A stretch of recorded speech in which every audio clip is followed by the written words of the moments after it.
Hi everyone, so here we are for Chapter 2 of Bridge to Terabithia.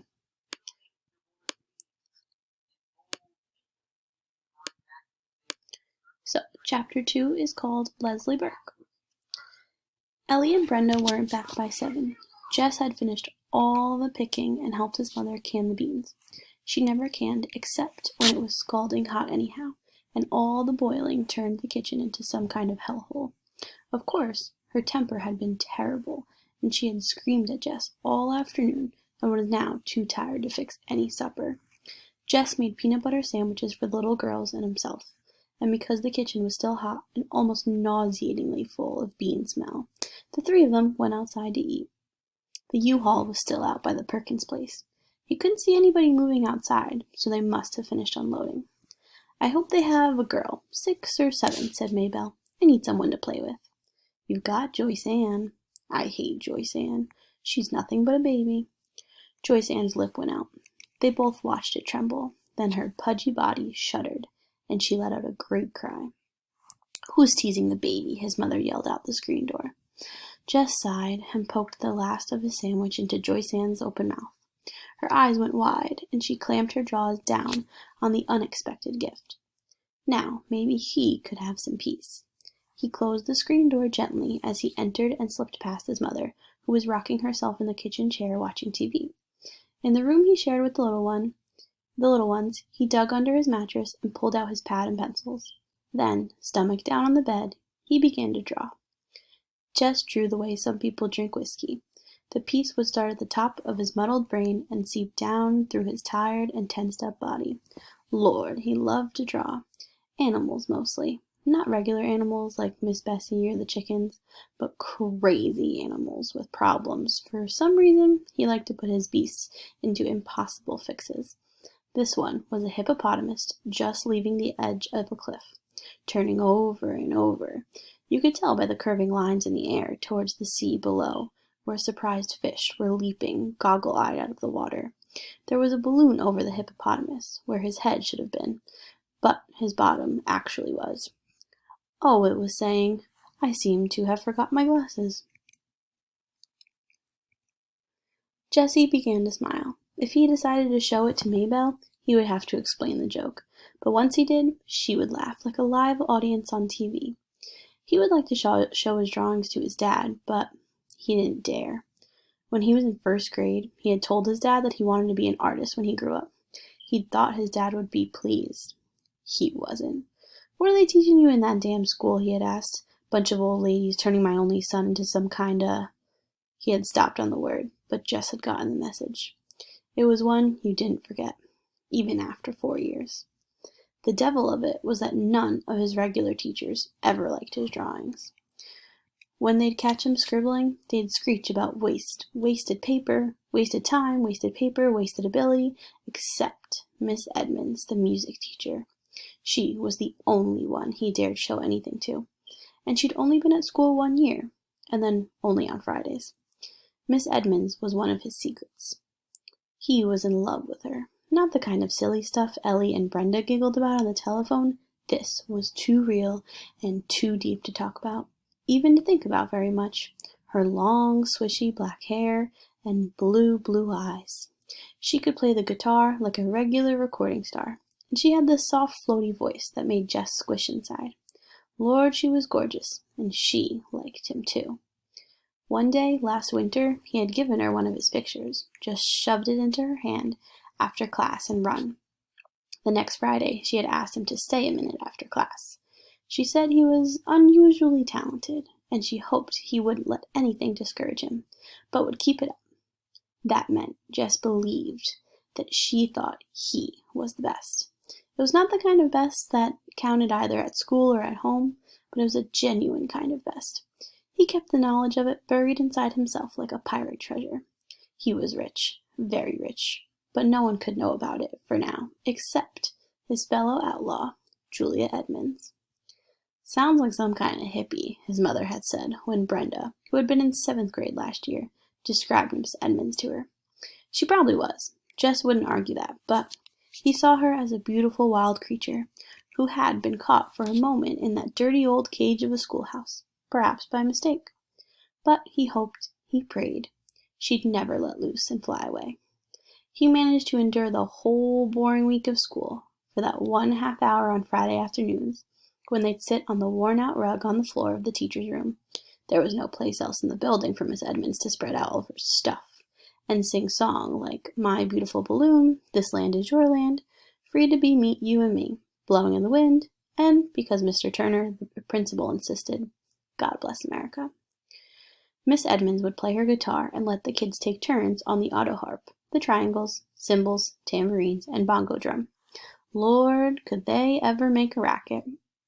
All the teachers hated Fridays, and a lot of the kids pretended to, but Jess knew what fakes they were, sniffing hippie and peacenik, even though the Vietnam War was over and it was supposed to be okay again to like peace. The kids would make fun of Miss Edmonds' lack of lipstick or the cut of her jeans. She was, of course, the only female teacher anyone had ever seen in Lark Creek Elementary wearing pants. In Washington and its fancy suburbs, even in Millsburg, that was okay. But Lark Creek was the backwash of fashion. It took them a long time to accept there what everyone could see by their TVs was okay anywhere else. So the students of Lark Creek Elementary sat at their desks all Friday, their hearts thumping with anticipation as they listened to the joyful pandemonium pouring out from the teacher's room, spent their allotted half hours with Miss Edmonds under the spell of her wild beauty and in the snare of her enthusiasms, and then went out and pretended that they couldn't be suckered by some hippie in tight jeans with makeup all over her eyes but none on her mouth. Jess just kept his mouth shut. It wouldn't help to try to defend Miss Edmonds against their unjust and hypocritical attacks. Besides, she was beyond such stupid behavior. It couldn't touch her. But whenever possible, he stole a few minutes on Friday just to stand close to her and hear her voice, soft and smooth as suede, assuring him that he was a neat kid. We're alike, Jess would tell himself, me and Miss Edmonds. Beautiful Julia. The cymbals rolled through his head like a ripple of guitar chords. We don't belong at Lark Creek, Julia and me. You're the proverbial diamond in the rough, she'd say to him once, touching his nose lightly with the tip of her electrifying finger. But it was she who was the diamond, sparkling out of that muddy, grassless, dirt-bricking setting. Jessie! Jess shoved the pad and pencils under his mattress and lay down flat, his heart thumping against the quilt. His mother was at the door. You milk yet? He jumped off the bed. Just going to.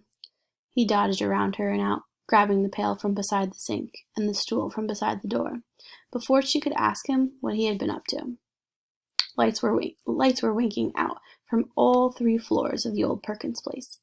It was nearly dark. Miss Bessie's bag was tight, and she was fidgeting with discomfort. She should have been milked a couple hours ago.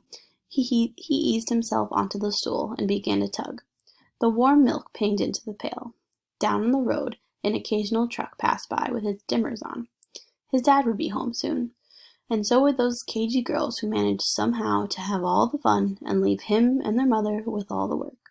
He wondered what they had bought with all of their money. Lord, what he wouldn't give for a new pad of real art paper and a set of those marking pens, color pouring out onto the page as fast as you could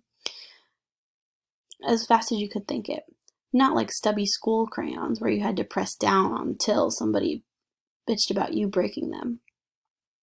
A car was turning in. It was the Timonses. The girls had beat Dad home. Jess could hear their happy calls as the doors slammed. Mama would fix them supper, and when he went in with the milk, he'd find them all laughing and chattering. Mama'd even forget she was tired and mad. He was the only one who had to take that stuff. Sometimes he felt lonely among all of the females. Even the one rooster had died, and they hadn't yet gotten another. With his father gone from sun-up until well past dark, who was there to know how he felt? Weekends weren't any better. His dad was so tired from the wear and tear of the week, and trying to catch up all around the place, that when he wasn't actually working, he was sleeping in front of the TV. Hey, Jessie, Maybelle. The dumb kid wouldn't even let you think privately. What do you want now? He watched her shrink 2 sizes. I got something to tell you, she hung her head. You ought to be in bed, he said huffingly, mad at himself for cutting her down. Ellie and Brenda came home. Why couldn't he quit picking on her? But her news was too delicious to let him stop her sharing it. Ellie bought herself a see-through blouse, and Mama's throwing a fit. Good, he thought. That ain't nothing to cheer about, he said.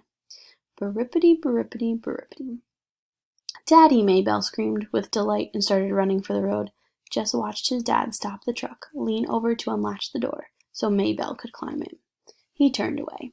Darn lucky kid. She could run after him and grab him and kiss him. It made Jess ache inside to watch his dad grab the little ones to his shoulder or lean down and hug them. It seemed to him that he had been thought too big for that since the day he was born. When the pail was full, he gave Miss Bessie a pat to move her away. Putting the stool under his left arm, he carried the heavy pail carefully, so none of the milk would slop out. "Mighty late with the milking, aren't you, son?" It was the only thing his father said directly to him all evening. The next morning, he almost didn't get up at the sound of the pickup. He could feel, even before he came fully awake, how tired he still was. But Maybelle was grinning at him, popped up on one elbow. "Ain't she gonna run?" she asked. "No," he said, shoving the sheet away.